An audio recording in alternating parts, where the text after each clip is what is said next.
Hey, salut! Aujourd'hui, on se retrouve dans une nouvelle vidéo où nous allons parler des avantages et inconvénients d'avoir son poney à la maison. Totalement au pré ou en box et paddock, voici deux modes de vie que deux cavalières ainsi que leurs poneys vont vous présenter. Avoir son cheval chez soi n'est pas toujours facile et il faut prendre en compte de nombreux paramètres. Léa va donc nous parler de son expérience 100% au pré. Alors salut à tous, moi je m'appelle Léa, j'ai 15 ans, bientôt 16 au mois d'octobre, et je suis propriétaire de 2 chevaux, d'un Haflinger Donatello et d'une Shetland Mirabelle. Alors, quel est le mode de vie de tes poneys? Alors le mode de vie, ils sont au pré à l'année, 24 heures sur 24, 7 jours sur 7. Ils ont toujours vécu au pré.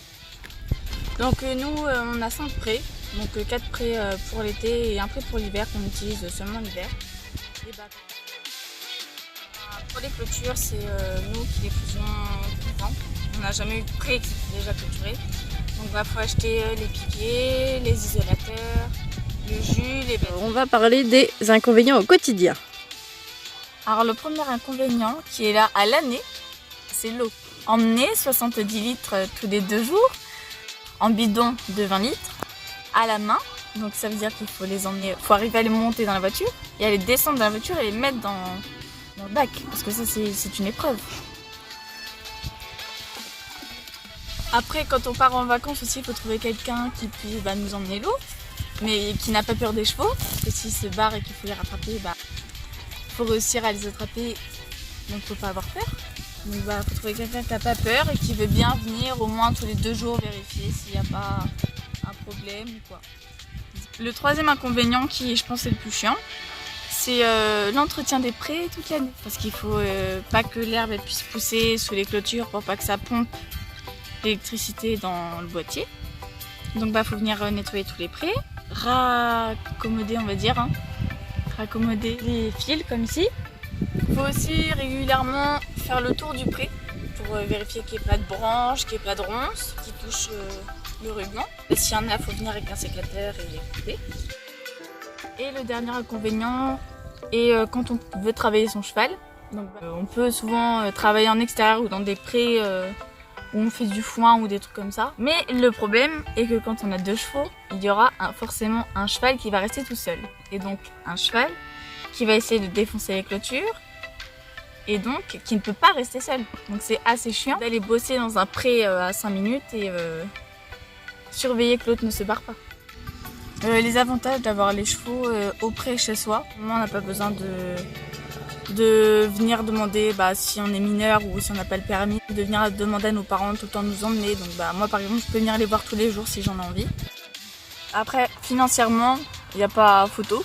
Quand tu as un cheval en pension, tu as au moins, ça dépend si c'est en pension pré ou box, mais tu as au moins 150 € par mois qu'il faut que tu sortes, alors que là quand ils sont au pré, tu as juste l'eau à mettre, et puis l'hiver les granulés, mais sinon l'été il n'y a pas besoin de grand chose. Si on veut pas payer trop cher de foin, il faut jauger en fait la pousse des prés, mais en général on les déplace 1 à 2 fois par mois. Nous remercions donc Léa pour ses explications 100% au pré. Et nous allons maintenant parler du système box et paddock avec Amy. Salut, moi je m'appelle Amy, je suis propriétaire d'un poney à Palouza qui s'appelle Prince et qui a 7 ans cette année.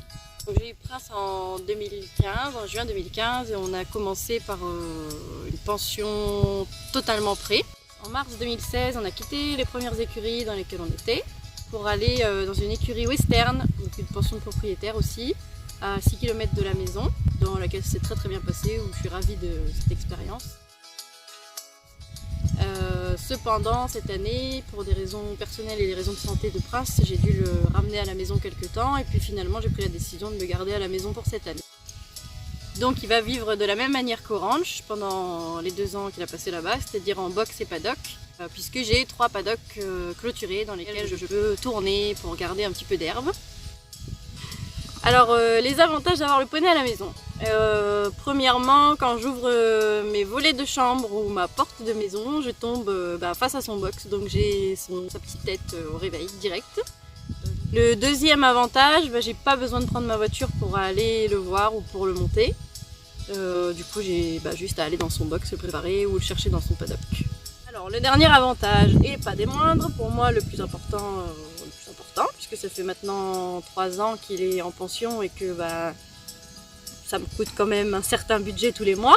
Il n'y a plus la pension à payer et il y a uniquement le foin à faire livrer, la paille à faire livrer, le gras.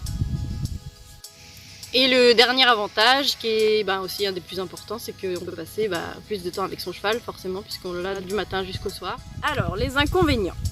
Le premier inconvénient, quand c'est un cheval qui est en box et paddock, c'est de faire le box, forcément, puisque pour ma part, je le fais 2 fois par semaine pour éviter qu'il soit dans le crottin et dans l'humidité et dans tout ce qui peut s'en suivre dans un box. Donc, ma technique à moi, je mets une bâche devant la porte du box, je mets le copeau sur la bâche, je roule la bâche, on la met dans le coffre de la voiture et ensuite on s'en va vider notre copeau et notre crottin dans un endroit négocié avec un voisin paysan. Donc il met son copeau et sa paille et tout ça au milieu d'un champ pour ensuite l'étaler dans son terrain. Alors deuxième inconvénient, quand on s'en va en vacances ou qu'on veut partir en week-end, soit il faut trouver quelqu'un qui peut venir gérer du coup les habitudes du cheval avec ses sorties au pré, ses rations et tout ce qui s'ensuit, soit on part en vacances avec son poney. Alors, un autre inconvénient, il faut trouver un fournisseur qui peut livrer de la paille ou du copeau et du foin, et ensuite il faut pouvoir le stocker.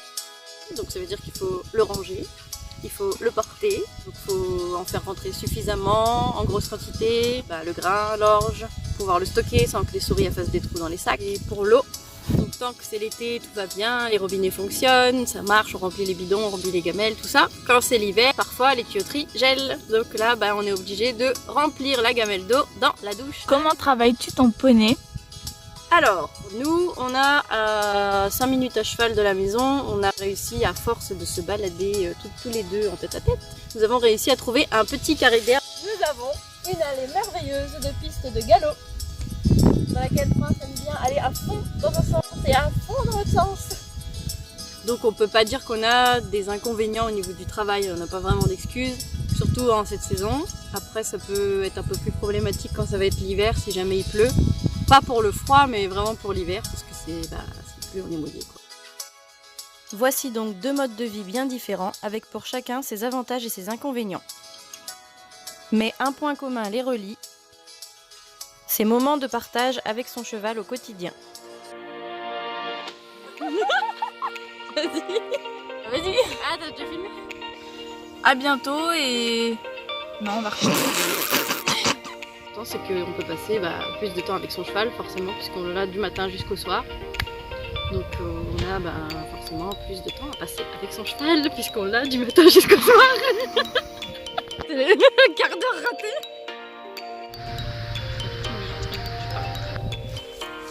Eh bien, bonne soirée à tous et merci. Pourquoi bonne? Coucou. À bientôt dans de nouvelles aventures. T'es morte? Comment tu fais, couper? À bientôt sur la chaîne Prince Chrono Gina Sapa et vous pouvez également me retrouver sur Facebook au nom de Léa Mirabel NC. Allez, on se quitte pour cette fois, mais on se retrouve prochainement dans une nouvelle vidéo. À bientôt!